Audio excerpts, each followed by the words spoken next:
अस्सलाम वालेकुम। हम लोगों की उर्दू जितनी मर्ज़ी ख़राब हो और जितनी मर्ज़ी गलत उर्दू में इस्तेमाल करते हैं, कुछ मुहावरे ऐसे होते हैं जो हमने बचपन से सुने होते हैं, जो हमें आते ही हैं। उनमें एक इडियम ऐसा है, बेगानी शादी में अब्दुल्ला दीवाना। इसका मतलब होता है कि दो लोग जिनका अपने मसाइल होते हैं, या एक किसी बंदे का मसला होता है, दूसरा एम ही उसके पीछे ख्वार होता रहता है। तो मेरे जहन में एक सरकास्टिकली एक नया मुहावरा आया था कि दो लाडलों की लड़ाई में रियासत दीवानी। इस टाइम क्योंकि पहले मैं बात करता चलूँ लाडलों की, मैं किन को लाडला कह रहा हूँ। हमारे मुल्क में एक डोमिसाइल होता है। डोमिसाइल अमूमन ये डिटरमिन करता है कि एक शख्स कहाँ पे रहने वाला है, कौन से इलाके से उसका ताल्लुक़ है, या दूसरी इन अदर वर्ड्स पंजाबी में हम कहते हैं उसकी चंपल कहाँ की है। तो डोमिसाइल उसको दिया जाता है कि ये शख्स इस इलाके का रहने वाला है। तो अब आयरॉनिकली हमारे बहुत सारे लीडर्स जो हैं जिनका डोमिसाइल लाहौर का है, जिसमें मियां नवाज शरीफ साहब भी शामिल हैं, जिसमें इमरान खान साहब भी शामिल हैं, शहबाज शरीफ साहब भी शामिल हैं, हमज़ा, मरियम, अब माशाल्लाह और भी बहुत सारे इनकलाबी आ चुके हैं, इसमें खातिम हुसैन रिजवी और साद हुसैन रिजवी, और इसके अलावा उसके अंदर हाफिज़ सईद, बहुत सारे लोग हैं जिनके जो डोमिसाइल हैं वो लाहौर के हैं या सेंट्रल पंजाब के हैं। तो जब यहाँ का डोमिसाइल जो है ना वो बड़ा एक मजबूत है, जिसकी वजह से आपको डोमिसाइल में बहुत सारी नौकरी होती हैं, कोटा होते हैं। तो प्राइम मिनिस्टर की नौकरी, और बल्कि प्राइम मिनिस्टर के बाद वाली जो है सारे सेटअप्स की भी कोई डील शील करनी हो, कुछ भी करना हो, तो डोमिसाइल बहुत मैटर करता है वो लाडला होने के लिए। तो लाडले की नौकरी के लिए domicile is very important. Central Punjab का, लाहौर का, तो वो बहुत इंपॉर्टेंट होता है। जैसे कि आप मुझे बताएं कि पूरे पाकिस्तान के अंदर नवाज शरीफ साहब को पहले उम्र कैद हो गई, गद्दारी की सज़ा हो गई, वो गलत हुई मुझे पता है, लेकिन हो गई ना। बस जैसे पाकिस्तान में क्या गलत सज़ाएं नहीं होती, बहुत सारे लोगों को होती हैं। तो खान साहब वो फिर नवाज शरीफ साहब को एक दफ़ा त्यारा साजिश केस में भी सज़ा हो गई, और उसके बाद वो जद्दे चले गए। इस दफ़ा उनको पता नहीं किस किस केसेस के अंदर सज़ा दी गई, और वो जेल में थे। फिर उनके गुर्दों में दर्द होने लग गई, फिर उनकी आंखों में दर्द होने लग गए, उनके प्लेटलेट्स गिर गए।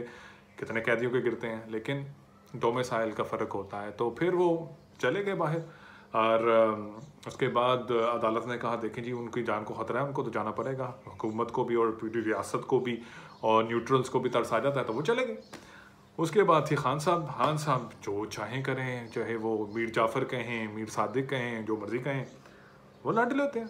और उसके बाद सुप्रीम कोर्ट ने माशाल्लाह जब फैसला दिया कि उनका अपना वकील ये लिख के दे के गया कि खान साहब जो हैं, इमरान खान नियाज़ी साहब, जिनका डोमिसाइल लाहौर का ज़मान पार्क के वो रिहायशी हैं, ये कहा गया कि वो H9 पार्क से आगे नहीं जाएंगे। उसके बाद उन्होंने अपने लोगों से कहा कि डी चौक पहुंचो, और सुबह अदालत खुलने से पहले वो डी चौक पहुंचने बगैर घर पहुंच गए। बाकी सारी उनके वहाँ पीछे आंसू गैस और टीयर गैस और सारा कुछ खाती रही।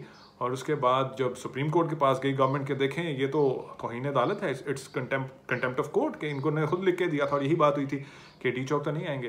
तो सुप्रीम कोर्ट के जज साहब ने, यानी कि चीफ जस्टिस ऑफ पाकिस्तान साहब ने फरमाया कि हो सकता है इमरान खान साहब को किसी ने बताया ही ना हो कि ये फ़ैसला हुआ, उनको गलत बताया हो, उनको पता ही नहीं था बस पूरी। तो कुछ लोग लाडले होते हैं।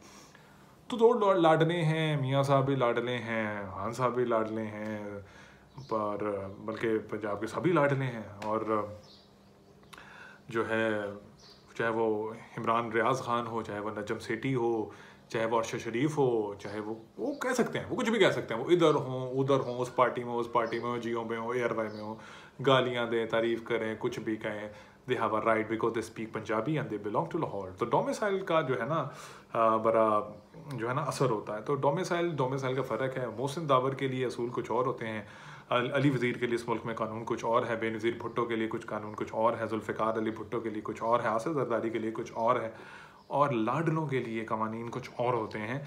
तो जब तक लाडले मौजूद हैं, और तो रियासत के सभी लाडले हैं, तो रियासत बेचारी बीच में अब दीवानी हो चुकी है कि इमरान खान को भी सेफ पैसेज देना है। लेकिन शहबाज शरीफ का डोमिसाइल भी बहुत अच्छा है, बूट पॉलिश वो भी बड़े अच्छे करता है, वो भी अच्छे करता है। कभी वो नाराज़ हो जाता है, कभी वो नाराज़ हो जाता है अब्बू से, कभी अब्बू न्यूट्रल हो जाते हैं, कभी अब्बू मीर जाफ़र हो जाते हैं, कभी अब्बू ने हिसाब देना होता है, और कभी समझ नहीं आती ना। तो अब्बू के तो दोनों ही बदतमीज़ अच्छे बच्चे हैं तो अपनी औलादें ना। तो अपनी औलादें जो होती हैं ना वो लाडली होती हैं, और अब लाडलों ने इस मुल्क के साथ क्या किया है वो समझ से बाहर है। बाकी बच के जुल्फ़िकार अली भुट्टो साहब के दामाद आसिफ अली जरदारी साहब, उनको लोग कहते हैं बहुत अच्छी सियासत आती है, उनको सब सियासत आती है सिवाय पीपल्स पार्टी को पंजाब में बचाने के अलावा। बेनज़ीर भुट्टो के बाद पीपल्स पार्टी पंजाब से फारिग हो गई, आसिफ जरदारी कुछ नहीं कर सके, और लेकिन आसिफ जरदारी बहुत अच्छे सियासतदान है, क्यों आई डोंट नो। बहरहाल अभी उनकी बात नहीं करते, क्योंकि अभी हम लाडलों की बात कर रहे हैं, एटलीस्ट वो लाडलों वाली लिस्ट में नहीं है, क्योंकि उनका डोमिसाइल लाहौर का नहीं है। तो बहरहाल लाडलों की लड़ाई है, और लाडलों की इस लड़ाई के अंदर जो है रियासत दीवानी है और आवाम भुगत रही है। फिर मिलते हैं, अल्लाह हाफ़िज़।